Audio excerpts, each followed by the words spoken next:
I lost my company and knocked on my son's door with a suitcase. His wife didn't even open the gate.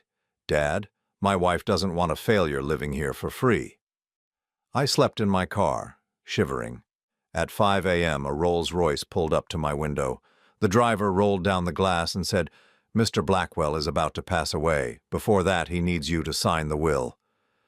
What happened next changed everything. I'm glad to have you here. Follow my story until the end and comment the city you're watching from, so I can see how far my story has reached. My name is Russell, and at 64 years old, I never imagined I would be sleeping in my car like a homeless man. But here I was, parked outside my son's house at 2 in the morning, shivering under an old jacket that smelled of the failed dreams I had left behind. 3 weeks ago, I had everything. Blackwell Construction Services had been my life's work for 37 years.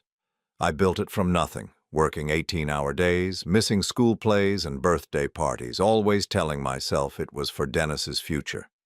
The company employed 43 people, and we had contracts lined up through the next 2 years. I was proud of what I had built, proud that I could leave something meaningful to my son.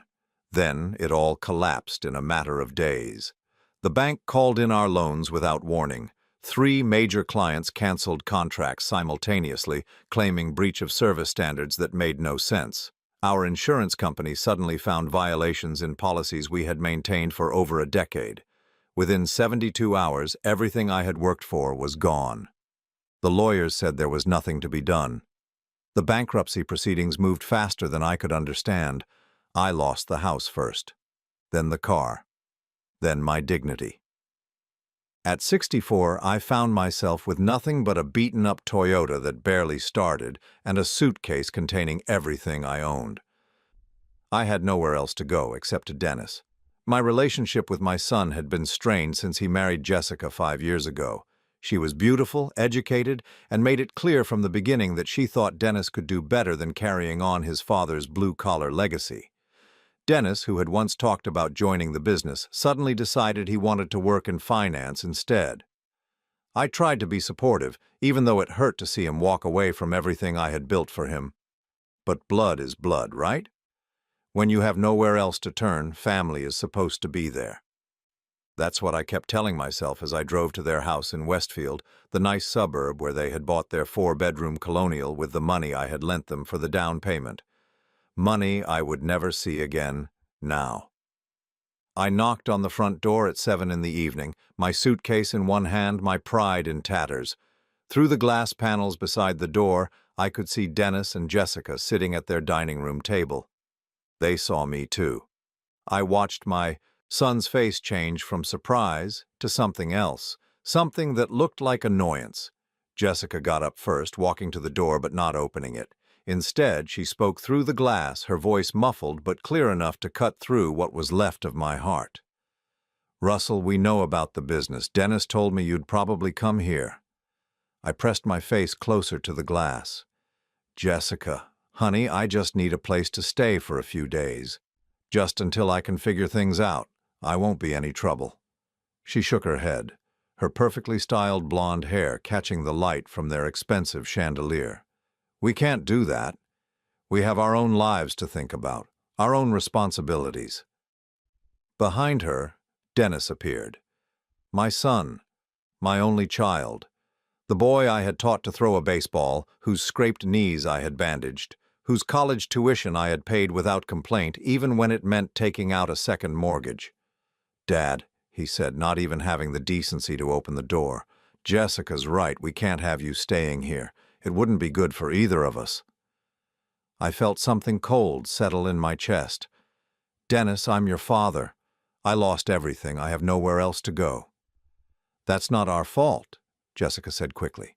"We didn't make the decisions that led to this. We can't be expected to clean up your mess." Dennis nodded, actually nodded in agreement with her. "Maybe you should contact social services. They have programs for people in your situation." People in my situation, like I was some stranger asking for a handout, not the man who had worked himself into the ground to give him every opportunity. "I raised you," I said, my voice barely above a whisper. "I gave you everything I had." "And we appreciate that," Jessica said in the tone you might use with a persistent salesperson, "but we have our own future to think about. We can't afford to support someone else right now. Surely you understand?" I looked at my son's face through the glass, searching for some sign of the boy who used to wait for me to come home from work, who would run to greet me at the door. All I saw was a stranger wearing his face. "Please," I said, hating how the words sounded coming from my mouth, "just for a few nights." Jessica crossed her arms. "Russell, we've made our decision. You need to leave now." They walked away from the door, just walked away, leaving me standing there with my suitcase and my shattered faith in the people who were supposed to love me unconditionally. I stood there for another 10 minutes, hoping Dennis would come back, hoping he would change his mind. But the lights in the house gradually went out, and I realized I was truly alone. I made it to my car before the tears came. 64 years old, crying like a child in the front seat of a Toyota that might not start in the morning. I had given my son everything, and when I needed him most, he had given me nothing. The night was cold for October, and I only had a thin jacket. I tried to sleep, but every position was uncomfortable. My back ached, my legs cramped, and every sound made me think someone was going to call the police on the old man sleeping in his car. I watched the windows of Dennis's house, hoping against hope that he would come out, that he would remember who I was and what I meant to him. He never did. As dawn approached, I thought about the choices that had led me here. All those years working late, all those missed dinners, all those sacrifices I had made for a future that no longer existed. I had built a successful business, but I had failed at the one thing that mattered most. I had raised a son who could look his own father in the eye and turn him away. The irony wasn't lost on me. I had worked so hard to give Dennis a better life that I had forgotten to teach him what family meant. I had given him everything except the values that would have made him the kind of man who wouldn't abandon his father in his darkest hour. As I sat there in the growing light, watching the suburbs wake up around me, I wondered if this was how it would end. An old man with nothing, forgotten by the people who should have mattered most. I had spent my entire life building something lasting, but in the end I had built nothing at all. The morning traffic began to pick up, and I knew I couldn't stay parked here much longer. Soon the neighbors would start to notice, and Jessica would probably call the police to have me removed. Even in my desperation, I couldn't bear the thought of that final humiliation. I started the car, grateful when it actually turned over, and began driving with no destination in mind. I had maybe $50 in my wallet and a quarter tank of gas. In a few hours, I would need to make some decisions about where to spend the next night and the night after that. But as I drove away from my son's house, something inside me hardened. The hurt was still there, raw and bleeding, but underneath it something else was growing.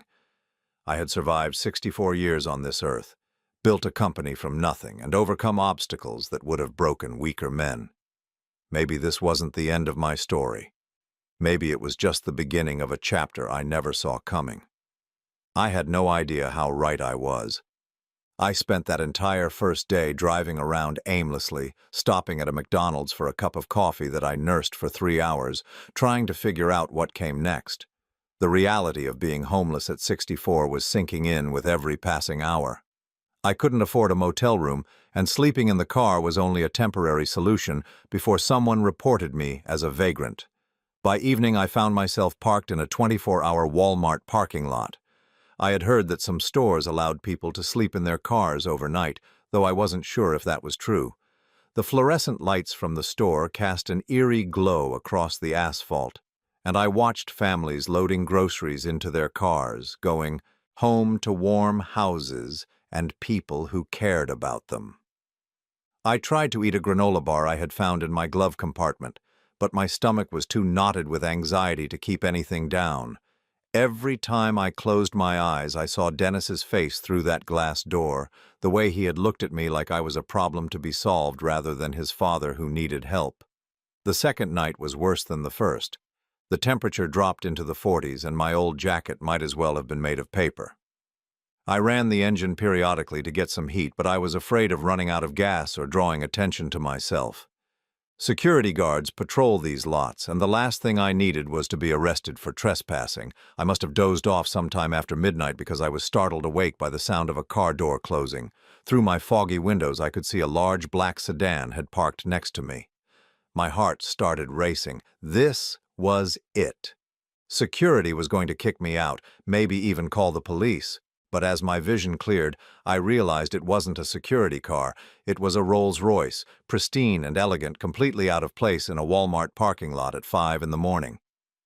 The driver was an elderly black man in a crisp uniform, and he was walking toward my car with purpose.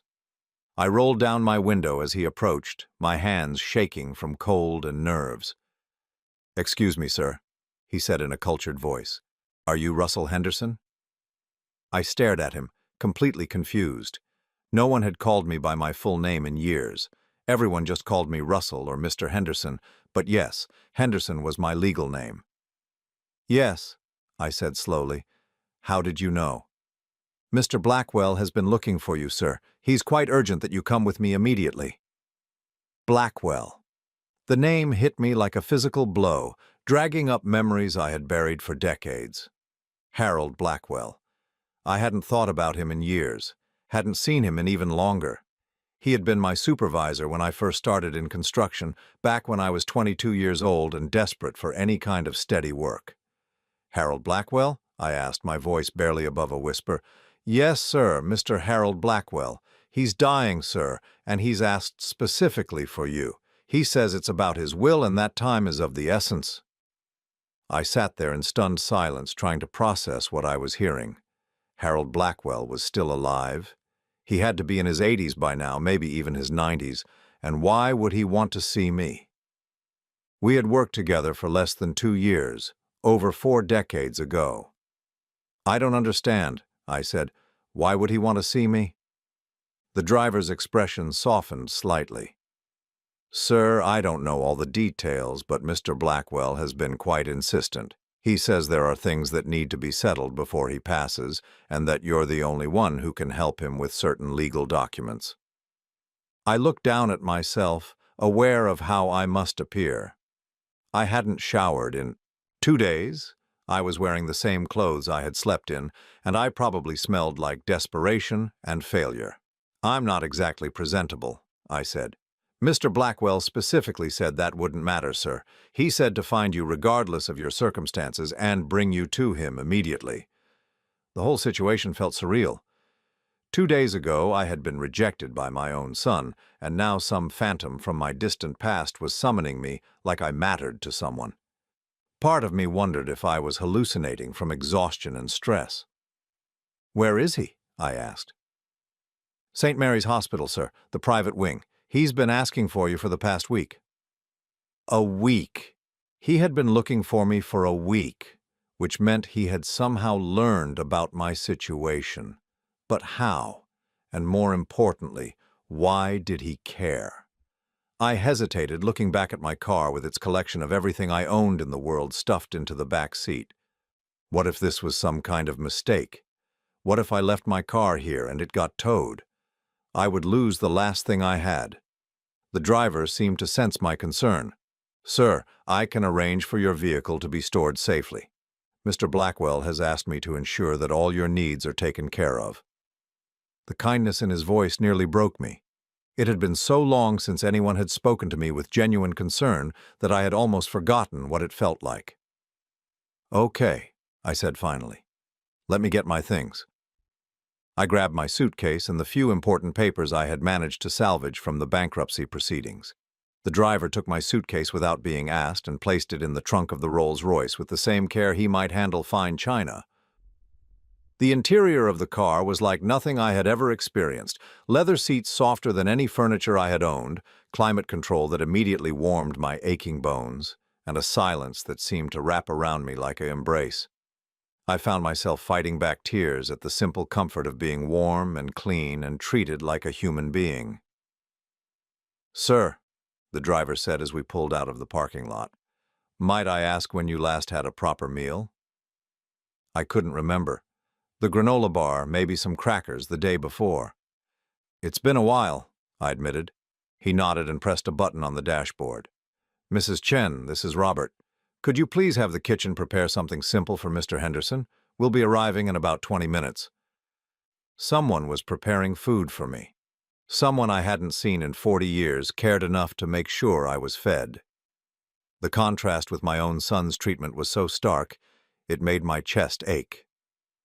Can you tell me anything else about why Mr. Blackwell wants to see me? I asked. Robert glanced at me in the rearview mirror. Sir, I've worked for Mr. Blackwell for 35 years, and in all that time, I've never seen him as focused on finding someone as he has been about finding you. He's been making phone calls, hiring investigators, spending considerable resources. Whatever this is about, it's extremely important to him. The hospital's private wing was like stepping into a different world from the emergency room where I had once taken Dennis for a broken arm. Everything was quiet, elegant, and efficient. Robert led me through hallways lined with original artwork to an elevator that required a special key card. As we rode up to the 10th floor, I tried to prepare myself for seeing Harold again. In my memory, he was a tall, imposing man with steel-gray hair and eyes that missed nothing. He had been fair but demanding, expecting excellence from his crews and getting it. I had respected him, but I'm not sure I could say I knew him personally. The elevator doors opened to reveal a single hallway with only 4 doors. Robert led me to the one at the end, knocked softly, and waited for permission to enter. "Come in," came a weak voice from inside. The room was spacious and comfortable, more like a hotel suite than a hospital room, but my attention was immediately drawn to the figure in the bed. Harold Blackwell was ancient now, his once powerful frame reduced to bones and papery skin. But his eyes, those sharp gray eyes, were exactly as I remembered them. "Russell," he said, and his face lit up with something that looked like relief. "You came." I approached the bed slowly, still not understanding what was happening. "Mr. Blackwell, I have to say I'm completely confused about why you wanted to see me." He smiled, a shadow of the commanding presence he had once been. "Sit down, son. We have a lot to talk about, and I'm afraid time is not on our side." I sat in the chair beside his bed, and he studied my face with those penetrating eyes. "First," he said, "I need to apologize. I've been watching you from a distance for years, Russell. I know about your business, your success, your son, and I know about what happened to your company 3 weeks ago. My blood ran cold. You know about the bankruptcy? I know about more than that," he said quietly. "I know about who was behind it. I know about the contracts that were canceled, the loans that were called in, the insurance policies that were suddenly voided, and I know why." I stared at him, my mind racing. "What are you talking about?" Harold's expression grew grave. "Russell, your company didn't fail by accident. It was destroyed deliberately, systematically by someone who wanted to ensure you would lose everything." The room seemed to spin around me. "That's impossible. Who would do that? Why?" Harold reached for a folder on his nightstand with shaking hands. "Because, Russell, someone very close to you has been planning this for a very long time. Someone who stood to gain from your destruction." He opened the folder and pulled out a stack of documents. Even from where I sat, I could see Dennis's signature on several of them. "Your son," Harold said softly, "has been working with a network of people to systematically dismantle everything you built, and I'm afraid that's not even the worst of what I have to tell you." I stared at the documents Harold held, my brain struggling to process what he was telling me. Dennis's signature was clear on multiple pages, but the words seemed to swim before my eyes. My own son had orchestrated my destruction? It was impossible, unthinkable. "No," I said, shaking my head. "You're wrong. Dennis might not be the most supportive son, but he wouldn't deliberately destroy my business. He has no reason to." Harold's eyes filled with something that looked like pity. "Russell, I wish I were wrong. But I've been tracking this for months. Your son has been planning your downfall for over 2 years." He handed me the first document, and I forced myself to focus on the words. It was a contract between Dennis and Hartwell Industries, one of my biggest clients. The contract was dated 8 months ago, long before my business troubles began. In it, Dennis had agreed to provide insider information regarding the operational deficiencies and financial vulnerabilities of Blackwell Construction Services. "He was selling information about my company?" I whispered. "More than that," Harold said, pulling out another document. "He was actively sabotaging it. Look at this one." The second paper was a letter Dennis had written to my insurance company, claiming that I had been cutting safety corners and falsifying inspection reports. It was all lies, but it was written on official letterhead that he had somehow obtained. The language was professional, convincing, and completely fabricated. "Dennis doesn't even work in construction," I said weakly. "How would he know any of this?" "Because he's been planning this for a long time, Russell. He's been asking you questions about your business for years, hasn't he? Casual conversations about contracts, insurance policies, client relationships." My stomach dropped as I remembered dozens of conversations with Dennis where he had shown unusual interest in the details of my business. I had been proud that he was finally taking an interest in what I did, even if he didn't want to join the company. I had answered every question openly, never imagining that the information would be used against me. "Why?" I asked, my voice barely audible. "Why would he do this to me?" Harold pulled out a thick folder and set it on his lap.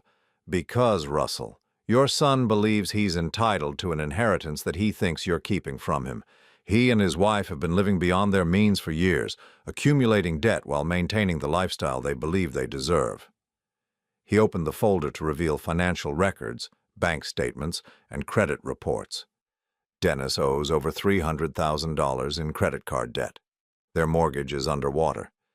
Jessica's shopping addiction has them borrowing against everything they own. They needed money fast, and they decided you were the solution. I looked at the numbers, trying to make sense of what I was seeing. The mortgage on their house, the house I had helped them buy, was indeed underwater. They owed more than the house was worth. Credit cards, personal loans, even a line of credit against Jessica's jewelry. They were drowning financially. "But destroying my company wouldn't help them," I said. "If anything, it would make me less able to help them." Harold's expression grew darker. "Unless they had a plan to profit from your destruction." "Russell, your son has been working with a real estate development company that wanted to acquire your commercial properties at below-market prices. He provided them with insider information about your financial vulnerabilities in exchange for a finder's fee." Another document appeared in front of me. A contract between Dennis and Meridian Development Group, promising him a commission of $500,000 if he could facilitate the acquisition of my business properties for less than 60% of their assessed value. "He sold me out," I said, the words feeling like broken glass in my throat. "My own son sold me out for money." "I'm afraid it gets worse," Harold said gently. "The plan wasn't just to acquire your properties. They wanted to ensure you would have no way to rebuild, no way to compete with them in the future. That's why they worked so hard to destroy your reputation along with your business." He showed me a series of anonymous complaints that had been filed against me with various regulatory agencies. Complaints about unsafe work practices, environmental violations, financial improprieties, all filed by someone with intimate knowledge of my business operations, someone who knew exactly which agencies to contact and what claims would be most damaging. Dennis did this. Dennis and Jessica together, yes. She was the one who researched the legal strategies. Her degree in business administration made her quite effective at understanding how to dismantle a company systematically. I felt like I was drowning. Every revelation was worse than the last, painting a picture of betrayal so complete that I couldn't even begin to process the emotional impact. My son hadn't just abandoned me in my time of need. He had orchestrated that need. "How do you know all this?" I asked. Harold's expression softened slightly. "Because, Russell, I've been watching over you for 42 years, ever since you saved my life." I stared at him blankly. "I saved your life? I don't remember anything like that." "December 15th, 1981, you were working on the Morrison building project, remember? I was the site supervisor, and there was an accident with the crane." The memory came flooding back. The crane had been lifting a steel beam to the 8th floor when the cable snapped. Harold had been standing directly underneath it, reviewing blueprints, completely unaware of the danger. I had tackled him out of the way just as the beam crashed down where he had been standing. "That was just instinct," I said. "Anyone would have done the same thing." "But anyone didn't do it," Harold said firmly. "You did. And that beam would have killed me instantly. You risked your own life to save mine, without hesitation, without thought for your own safety." I remembered the incident now, but I had never thought of it as particularly heroic. It had happened so fast that I had acted purely on instinct. "Russell, you saved the life of a man who went on to build one of the largest construction companies on the East Coast. Blackwell Industries is now worth over $800 million, and all of it exists because you were brave enough to push me out of the way of a falling steel beam." My head was spinning. Harold Blackwell wasn't just my former supervisor. He was Harold Blackwell of Blackwell Industries, one of the most successful construction magnates in the country. "I've been investing in your company quietly for years," Harold continued. "Silent partnerships, anonymous loans during tough times, contracts steered your way through intermediaries. I've been trying to repay the debt I owed you for my life." "You invested in my company?" "For over 20 years, yes. Small amounts at first, then larger ones as your business grew. I was so proud watching you build something from nothing, seeing you succeed through your own hard work and integrity." I thought back over the years, remembering times when unexpected contracts had appeared just when I needed them, when loans had been approved, despite my limited collateral, when problems had resolved themselves in ways that seemed almost miraculous. "The Hartwell Industries contract," I said slowly. 5 years ago, when they chose my company over 3 larger competitors. That was you?" Harold nodded. "I recommended you personally to their board of directors. But Russell, you earned that contract. You did excellent work for them. All I did was open the door." I felt a strange mix of gratitude and humiliation. My success hadn't been entirely my own. I had been helped by someone I didn't even know was helping me. "Why didn't you ever tell me?" "Because you needed to believe in yourself, to know that your success was real. If you had known about my involvement, you might have doubted your own abilities. I wanted you to succeed on your own merits." Harold pulled out another folder, this one much thicker than the others. "But when I learned what Dennis was planning, I tried to protect you. I attempted to shore up your finances, to counter the damage he was doing. But he was very thorough, and he had inside information that allowed him to stay one step ahead of my efforts." I looked at the documents he was showing me now. Bank transfers, loan guarantees, emergency credit lines that had been established and then mysteriously canceled. Harold had been fighting a shadow war to save my company, while my own son had been working just as hard to destroy it. "He won," I said bitterly. "Dennis won. I lost everything." "No, Russell, he didn't win. Because there's something Dennis doesn't know, something he could never have anticipated." Harold reached for a final document, this one sealed in an envelope. His hands trembled as he held it out to me. "What's this?" "My will, Russell. The reason I asked you here tonight. I'm dying, probably within the next few days, and I need witnesses to sign this document before I pass." I looked at the envelope, confused. "Why me? Surely you have family, friends who would be more appropriate." Harold's face grew sad. "I have a son and 2 daughters, Russell. All 3 of them have been circling like vultures, waiting for me to die so they can inherit my money. None of them have spoken to me in years except to ask for advances on their inheritance. They don't love me. They love what I can give them." The parallel to my own situation was not lost on me. We were 2 old men who had built successful lives but failed to raise children who loved them for who they were rather than what they could provide. "But you, Russell, you never asked me for anything. You saved my life and then forgot about it, went on with your own life, never expecting anything in return. In all these years, you never once tried to contact me or leverage our connection for your benefit." I remained silent, still struggling to understand where this was heading. "That's why you're the only person I trust to witness this will. because you have no stake in its contents, no reason to challenge or contest what I've decided. Harold's eyes met mine, and I saw something there that made my breath catch. Russell, I'm leaving everything to you, my entire estate, $800 million plus all the assets and ongoing business interests of Blackwell Industries. You're going to be one of the wealthiest men in America. The world seemed to stop. I couldn't breathe, couldn't think, couldn't process what he had just said. That's impossible, I whispered. You can't leave everything to me. I'm not family. I'm just someone who used to work for you.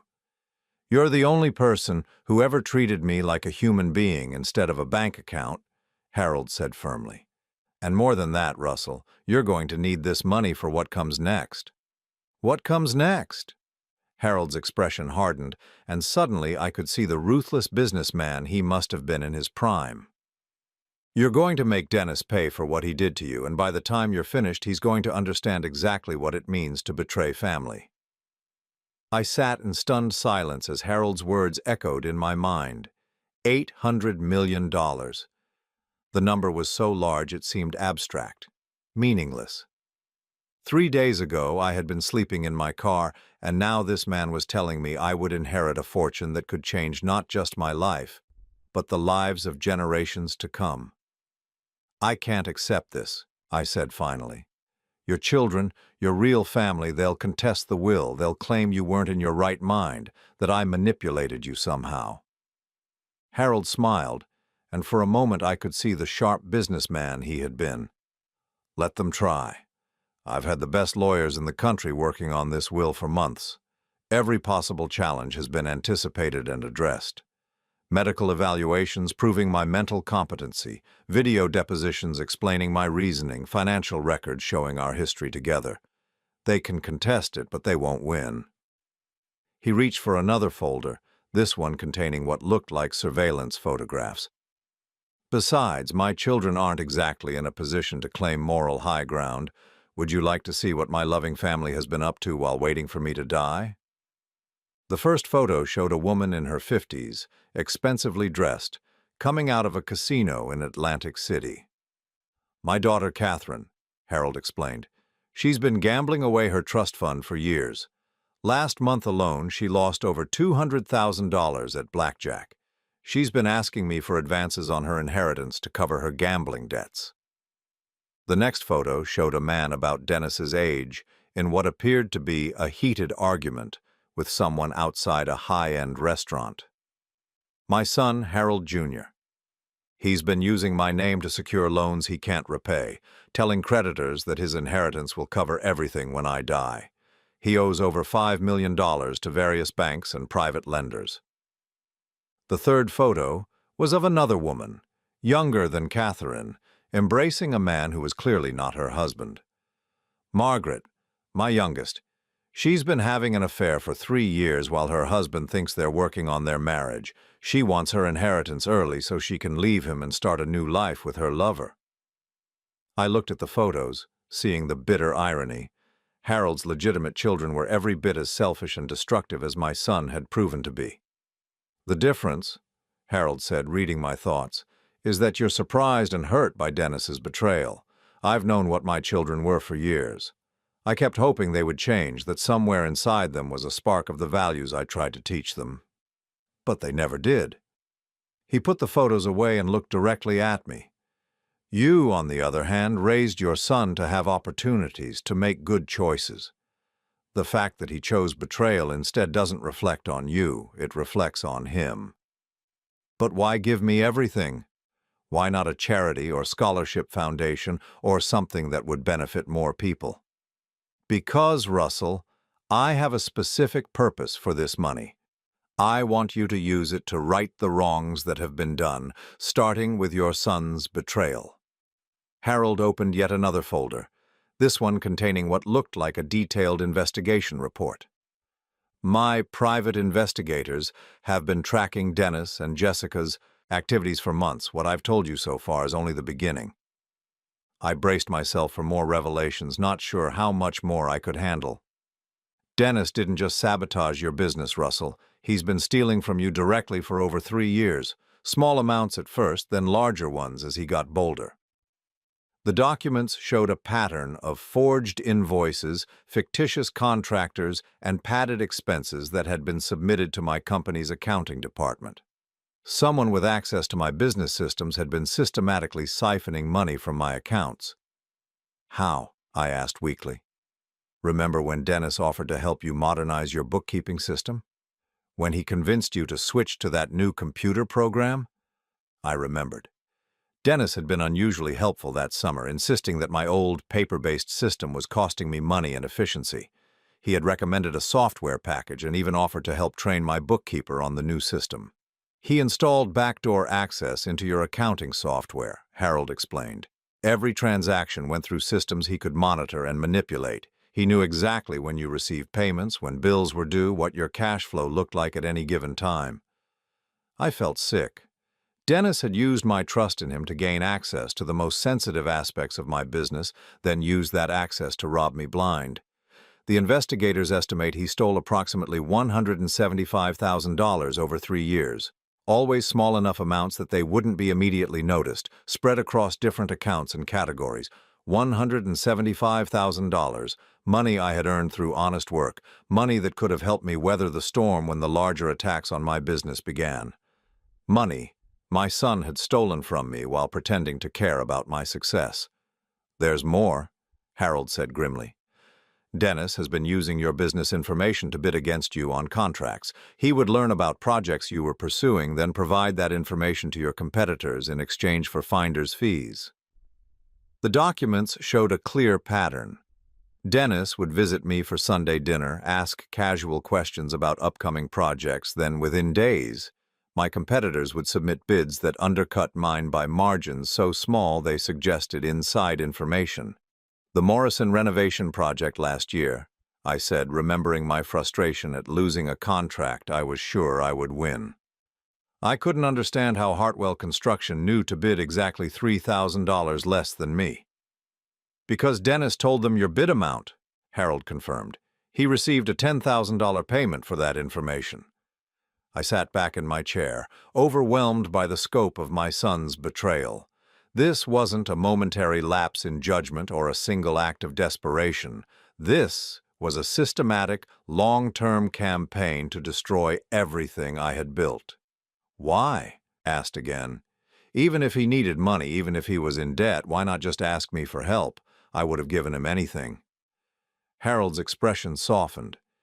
Because that would have required him to admit his failures, to acknowledge that he needed help.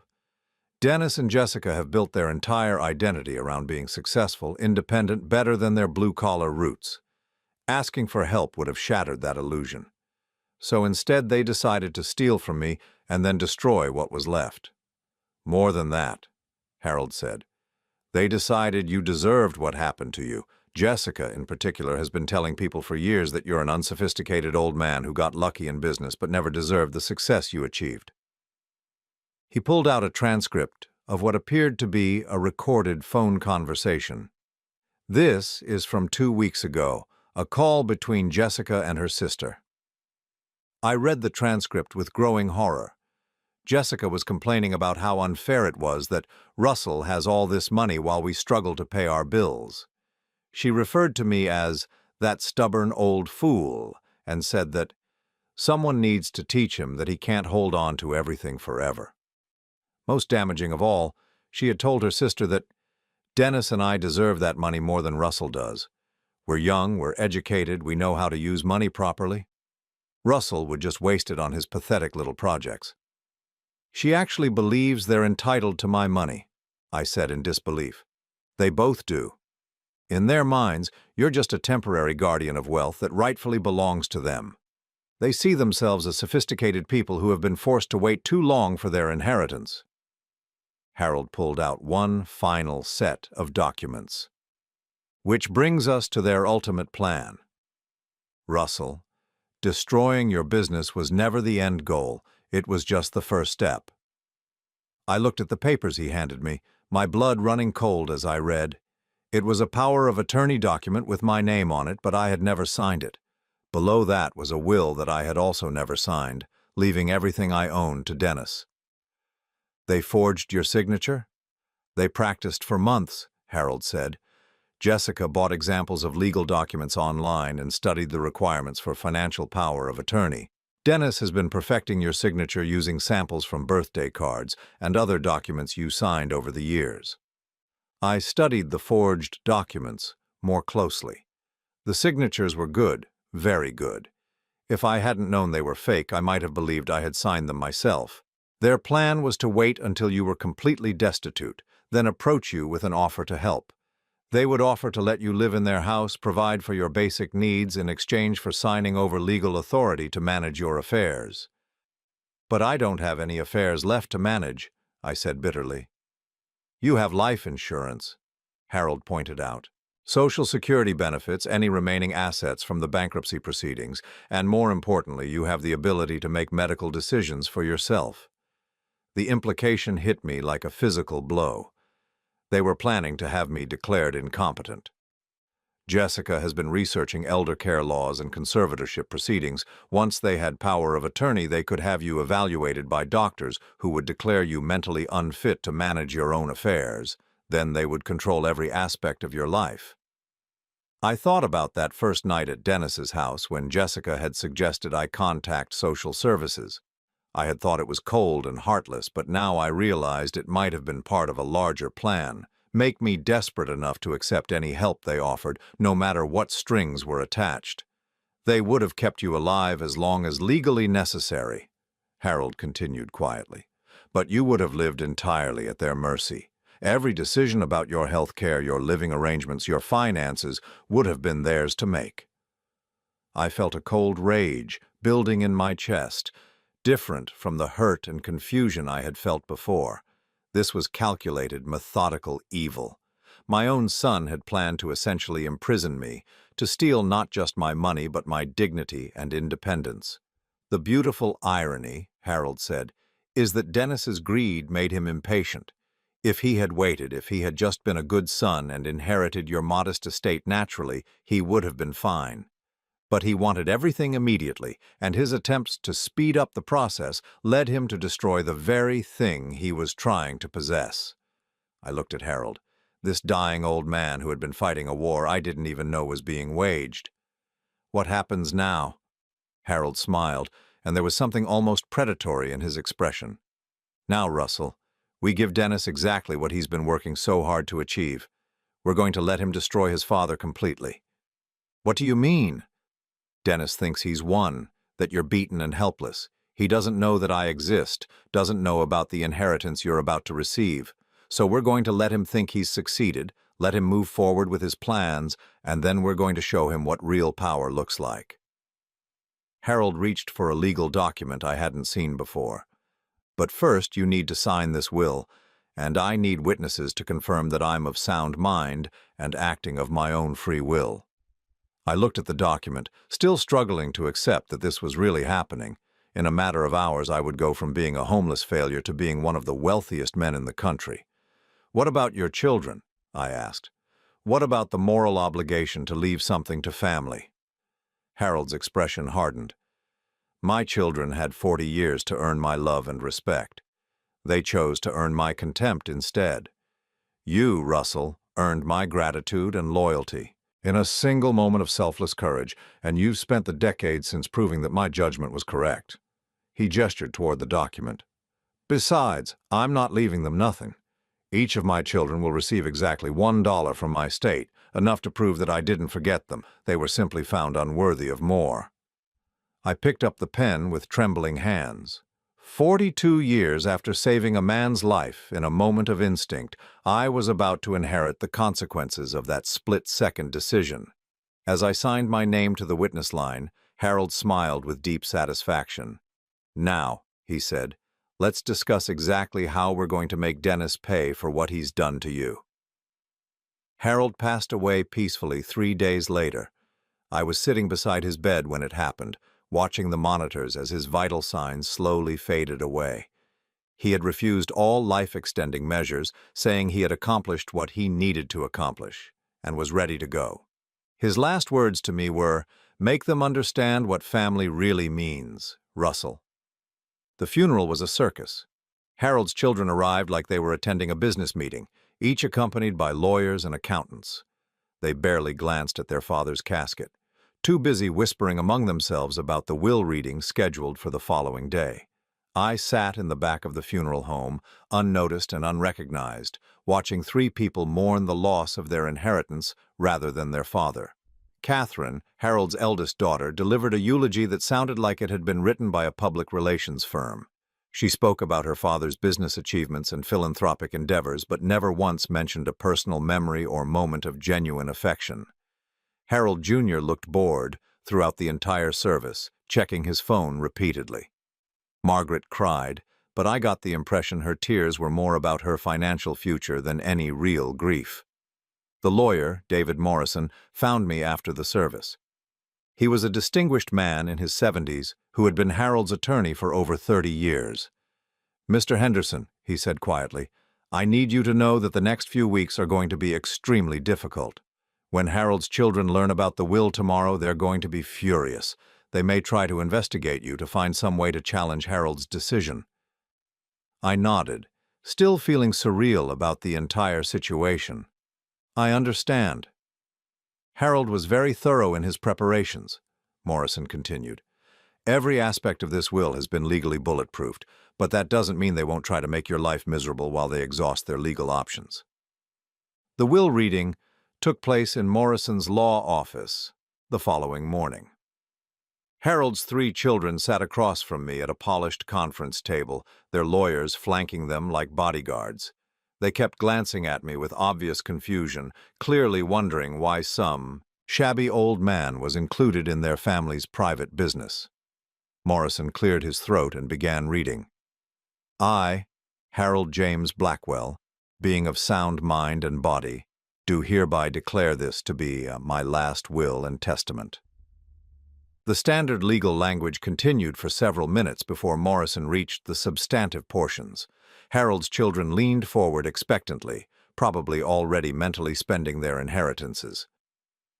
"To my daughter, Catherine Elizabeth Blackwell, I leave the sum of $1 to be paid within 30 days of my death." Catherine's face went white. "What?" "To my son, Harold James Blackwell, Jr., I leave the sum of $1 to be paid within 30 days of my death." Harold Jr. shot to his feet. "This is impossible. He can't be serious." "To my daughter, Margaret Rose Blackwell, I leave the sum of $1 to be paid within 30 days of my death." Margaret began crying, but these were tears of rage, not sorrow. Morrison continued reading as chaos erupted around the table.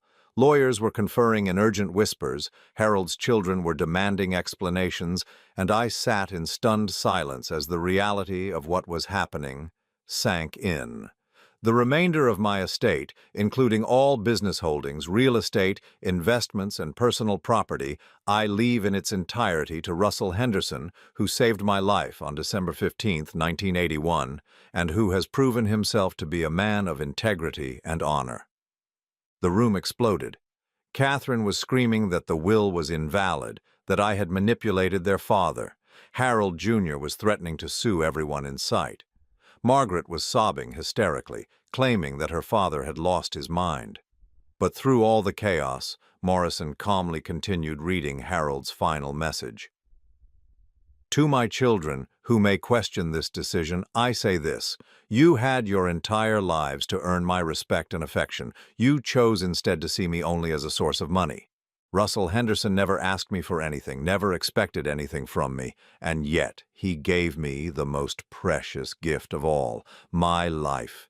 He has earned what you merely expected." The legal battles began immediately, just as Morrison had predicted. Harold's children filed challenges claiming everything from mental incompetence to undue influence to outright fraud. But Harold had been thorough in his preparations. The will had been reviewed by multiple attorneys, witnessed by respected community members, and accompanied by comprehensive medical evaluations proving his mental competency. More importantly, Harold had documented our entire history together. He had preserved records of the accident that brought us together, photographs from the construction site, witness statements from other workers who had been present that day. He had even tracked down the hospital records from his treatment after the incident. The courts dismissed every challenge within 6 weeks. Harold's fortune was mine. But I wasn't ready to claim it yet. I was still living in a modest hotel room, trying to process everything that had happened while Morrison's firm managed the complex transfer of assets.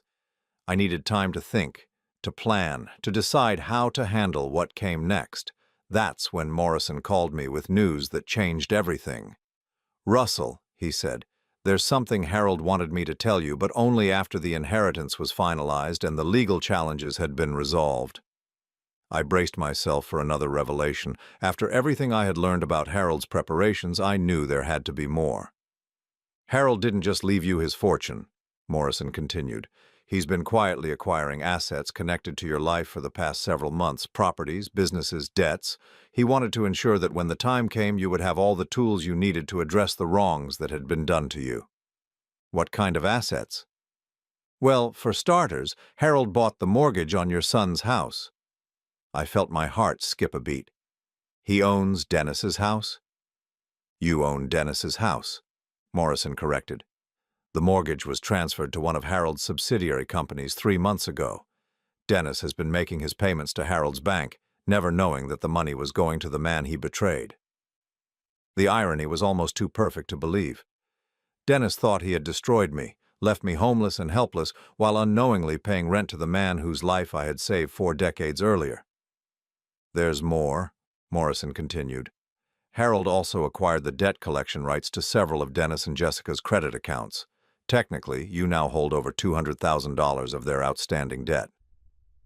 I sat in silence, trying to absorb what this meant. I didn't just have Harold's fortune, I had direct financial control over my son's life. "Harold left detailed instructions about how he hoped you would use these assets," Morrison said. "He called it education through consequences."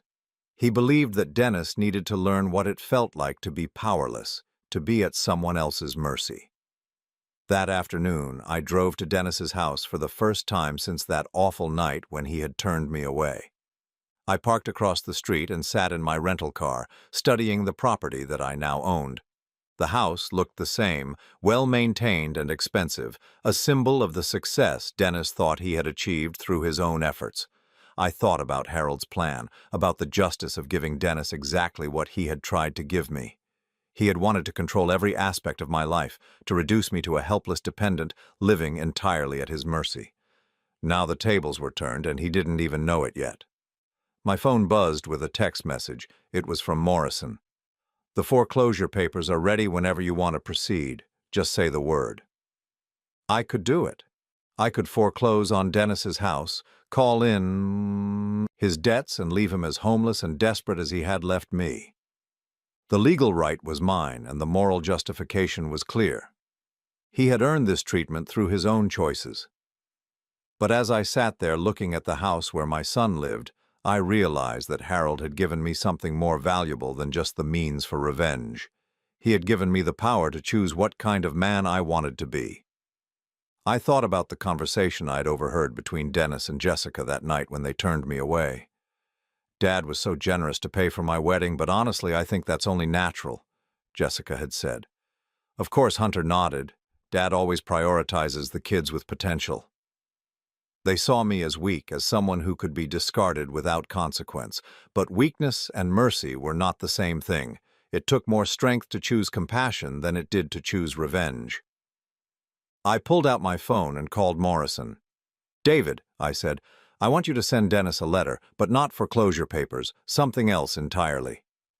"What did you have in mind?" "I want to offer him a choice," I said, watching the house where my son lived his oblivious life. "The same choice he offered me, but with a very different outcome." Morrison was quiet for a moment. "Harold thought you might choose this path," he said finally. "He hoped you would, actually. He said true justice wasn't about punishment, but about giving people the opportunity to understand what they had done. Can you arrange a meeting?" "Absolutely. Where would you like to meet them?" I thought about it for a moment, then smiled. The answer was obvious. "Here," I said. "At their house tomorrow evening. Tell them their mortgage company needs to meet with them about some irregularities in their account." It was time for Dennis and Jessica to learn what it felt like when someone they had never heard of suddenly had the power to change their entire life. The next evening, I sat in Dennis's living room for the first time in years. The furniture was expensive, tasteful, exactly what I would have expected from Jessica's refined sensibilities. Family photos lined the mantelpiece, but I noticed that none of them included me. I had been erased from their family narrative long before they erased me from their lives. Dennis and Jessica sat across from me on their leather sofa, looking nervous and confused. They still didn't recognize me. I was wearing an expensive suit now, my hair was properly cut, and I carried myself with the confidence that comes from knowing you hold all the power in a situation. Morrison sat beside me with a briefcase full of documents, playing his role as the representative from their mortgage company. He had introduced me simply as Mr. Russell, an investor who had recently acquired their loan. "I don't understand," Jessica was saying. "Our mortgage payments have always been on time. We've never had any problems with the account." "The issue isn't with your payments," Morrison explained. "It's with the change in ownership of your loan. New ownership means new terms, and Mr. Russell has some concerns about the long-term viability of this particular mortgage."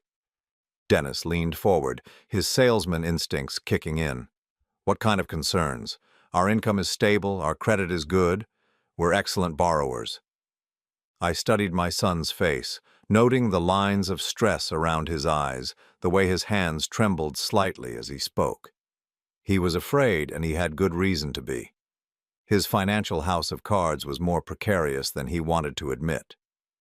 "Mr. Henderson," I said quietly, speaking for the first time since entering their home. Dennis frowned. "I'm sorry?" "Your father, Russell Henderson. I believe you know him." The color drained from Dennis's face as recognition dawned. Jessica's hand flew to her mouth, her eyes wide with shock and growing fear. "Dad," Dennis whispered. I nodded slowly, savoring the moment when their world shifted beneath them. "Hello, son. We need to talk." The silence in the room was deafening. Dennis stared at me as if he were seeing a ghost, while Jessica had gone completely pale, her perfectly manicured hands gripping the armrest of their expensive sofa. I could see their minds racing, trying to understand how the broken old man they had turned away was now sitting in their living room, wearing a $1,000 suit and holding the deed to their house. "This isn't possible," Jessica whispered. "You were sleeping in your car. You lost everything." "Did I?" I asked calmly. Morrison opened his briefcase and began laying documents on their coffee table. "Let me show you exactly what I have, and then you can decide whether I lost everything or gained something far more valuable."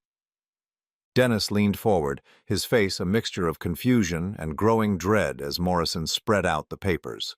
Mortgage documents showing their house was now owned by Henderson Holdings, LLC. Credit statements showing their outstanding debts had been purchased by the same company.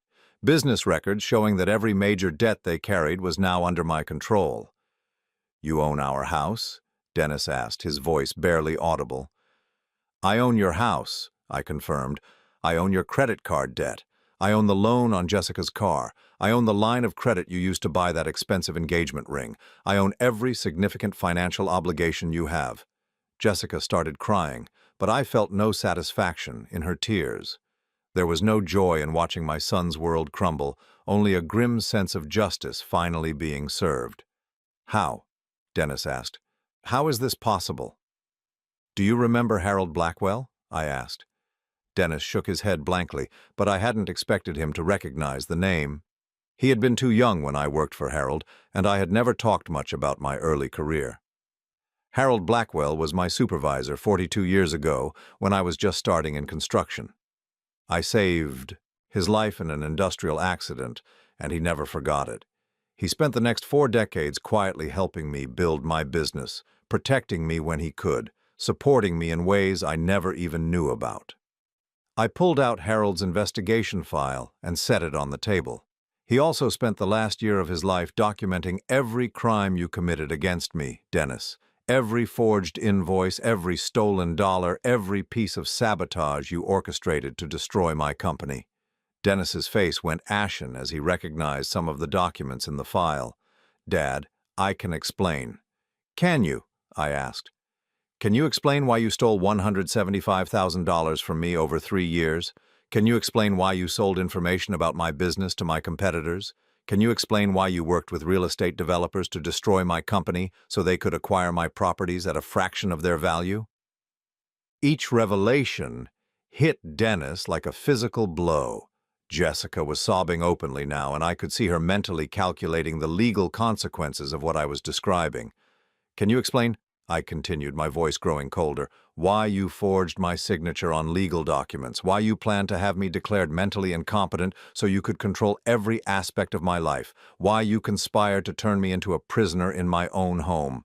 We never meant for it to go that far, Jessica protested through her tears. We just needed money. We were drowning in debt, and you had so much. It seemed unfair. Unfair, I repeated. You thought it was unfair that I had money I earned through 40 years of honest work. So unfair that you decided to steal it from me and then destroy me when I had nothing left to give? Dennis finally found his voice, though it came out as a croak. Dad, we made mistakes. Terrible mistakes. But we can fix this. We can pay you back. I laughed, but there was no humor in it. Pay me back? Dennis, you owe me far more than money. You owe me 40 years of being a son instead of a predator.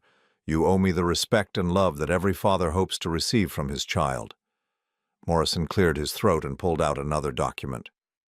Your son and daughter-in-law also owe you an explanation for this, he said, sliding a paper across the table. It was the forged power of attorney they had prepared, the one that would have given them legal control over my life if their plan had succeeded. Seeing it again made my chest tighten with rage. You were going to imprison me, I said quietly. You were going to take away every shred of dignity and independence I had left, all so you could control my Social Security benefits and life insurance policy. Dennis couldn't meet my eyes. Jessica had stopped crying and was staring at the documents with the calculating expression I had learned to recognize. Even now, even caught red-handed, she was looking for angles, for ways to minimize the damage. What do you want? She asked, finally. Money. We'll pay you back every penny with interest. What I want, I said, standing up and walking to their fireplace, is for you to understand what you almost did to me.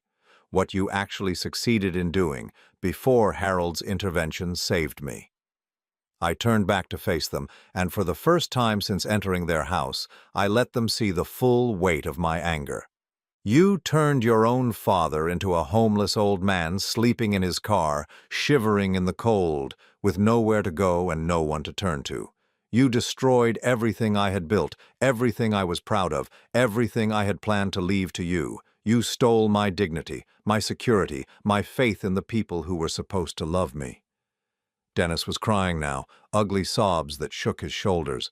I'm sorry, Dad. I'm so sorry. I don't know what happened to me. I don't know why I did those things. I know why, I said.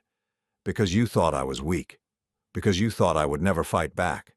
Because you thought family meant I would always forgive you no matter what you did to me. I walked back to the sofa and sat down, looking directly at my son. But here's what you never understood, Dennis. Family isn't about blood. It's about love, respect, and loyalty, and you lost the right to call yourself my family the day you decided to destroy me. The room fell silent except for Jessica's quiet sniffling and Dennis's labored breathing. I let the silence stretch, let them marinate in their fear and regret before I continued. Now, I said, I'm going to give you a choice. The same choice you gave me when you planned to control my life, but with very different options. Morrison pulled out a final set of documents, the ones I had spent the previous day reviewing with Harold's legal team. Option 1, I said.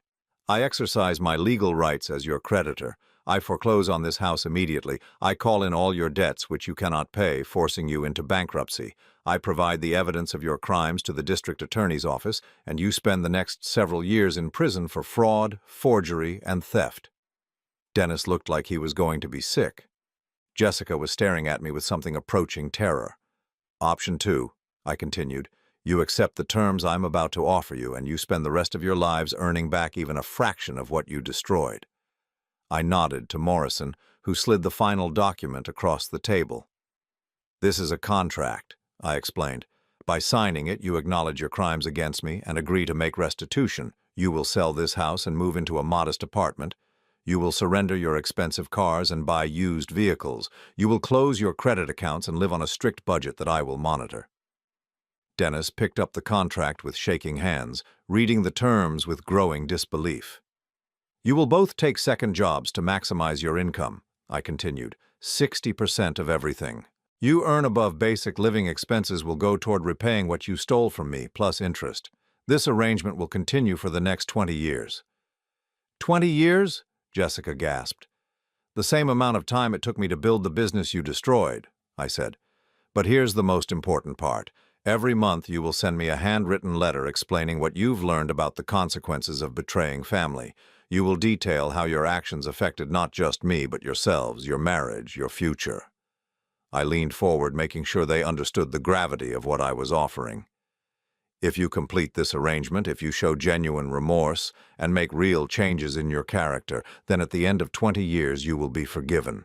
Your debt will be cleared and you can attempt to rebuild the relationship you destroyed." "And if we refuse?" Dennis asked weakly. "Then I destroy you completely," I said without hesitation. "Everything I mentioned in option 1 happens immediately. You lose your house, your freedom, and any chance of redemption." Dennis and Jessica looked at each other, communicating silently in the way that couples do. I could see them weighing their options, calculating whether they could find some other way out of this situation. "There is no third option," I said, reading their thoughts. "There is no appeal, no negotiation, no escape clause. You have exactly 5 minutes to decide." The 5 minutes felt like an hour. Dennis read and reread the contract while Jessica whispered frantically in his ear. I watched them with detached interest, noting how even now, even facing the consequences of their betrayal, their first instinct was to look for a way to avoid accountability. Finally, Dennis picked up the pen Morrison had provided. "We'll sign," he said, his voice barely audible. "We'll accept your terms." As Dennis signed his name to the contract, I felt something I hadn't expected. Not satisfaction or revenge, but a deep, profound sadness. This should have been a moment of triumph, but all I could think about was the little boy who used to wait for me to come home from work, who would run to greet me at the door with his arms outstretched. That little boy was gone, had been gone for years, and I was finally accepting that he was never coming back. But as I watched Dennis hand the signed contract to Morrison, I also realized something else. For the first time in months, I wasn't angry anymore. The rage that had been consuming me since that night when they turned me away had finally burned itself out, leaving behind something cleaner and stronger. Justice. Not revenge, but justice. 6 months later, I stood on the deck of my new home, a modest but beautiful house overlooking a lake in New Hampshire. Harold's inheritance had made me wealthy beyond my wildest dreams, but I had discovered that money wasn't what mattered most. What mattered was peace, dignity, and the knowledge that I had chosen to be better than the people who had wronged me. Dennis and Jessica had sold their house and moved into a small apartment across town. They were both working 2 jobs, slowly paying back what they had stolen from me. Their monthly letters had started as resentful acknowledgments of their situation, but gradually they had begun to show signs of genuine reflection and remorse. I wasn't sure if our relationship would ever be truly repaired, but I had given them the opportunity to try. That was more than they had given me, and it was enough. The phone rang, interrupting my thoughts. It was Morrison with an update on Dennis's progress. "The monthly payment came in on time," he reported. "And Russell, you should read this month's letter. I think Dennis is finally beginning to understand what he put you through." I had Morrison email me the letter, and I read it sitting on my deck as the sun set over the lake. "Dad," it began, "I wake up every morning thinking about the night we turned you away. I try to imagine what it felt like to be you, standing at our door with nowhere else to go and being rejected by the son you had given everything to. I can't imagine it because I don't think I'm strong enough to survive what we put you through." The letter went on for several pages, describing the humiliation of working multiple jobs, the stress of living paycheck to paycheck, the strain it was putting on his marriage to Jessica. But more importantly, it described his growing understanding of what I had endured and his genuine remorse for the choices he had made. "I know I don't deserve your forgiveness," the letter concluded, "but I want you to know that I'm not the same man who betrayed you. Every day I try to become someone worthy of being called your son again. I don't know if I'll ever succeed, but I won't stop trying." I folded the letter and watched the sun disappear behind the mountains. Harold had been right. True justice wasn't about punishment. It was about giving people the opportunity to understand what they had done and choose to become better. Dennis might never fully earn back my love and trust, but he was trying. That was more than I had dared to hope for during those dark days when I was sleeping in my car. I had started with nothing and built a successful business. I had lost everything and gained a fortune. I had been betrayed by my family and found redemption through an unexpected friendship. But most importantly, I had learned that the measure of a man isn't what happens to him, but how he chooses to respond to what happens to him. I chose forgiveness over revenge, justice over destruction, hope over despair, and for the first time in my life, I was truly free.